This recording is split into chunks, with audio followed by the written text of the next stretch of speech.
Welcome back to my YouTube channel guys. Hari ini kita akan berbicara mengenai topik investasi di bagian instrumen terkait debt atau hutang. Nah, kita akan membahas terkait obligasi. Obligasi ini di Indonesia kita lebih kenal dengan istilah surat utang.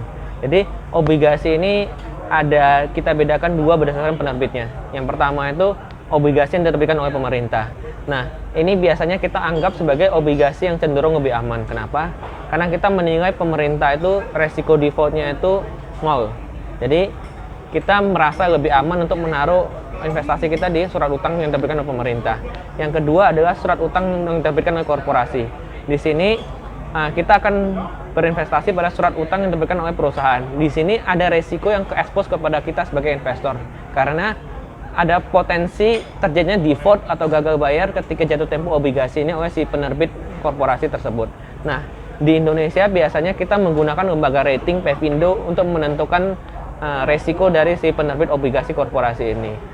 Semakin bagus ratingnya di Pevindo, maka resikonya akan semakin kecil. Sebagai contoh, rating A itu dianggap rating terbaik di Pevindo, sehingga penerbit korporasi dengan rating A biasanya dianggap resikonya akan cenderung kecil.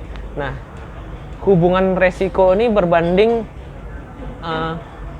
lurus dengan potensi yield yang akan kita dapatin dari si obligasi. Jadi semakin besar resikonya, maka yield yang akan kita terima itu semakin besar. Di obligasi kita akan menerima yield itu berupa kupon.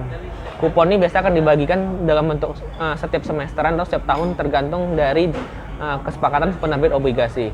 Nah, secara defaultnya karena obligasi pemerintah lebih tidak beresiko daripada obligasi korporasi, biasanya bunga obligasinya seperti ORI dan kawan-kawannya akan lebih kecil daripada obligasi perusahaan.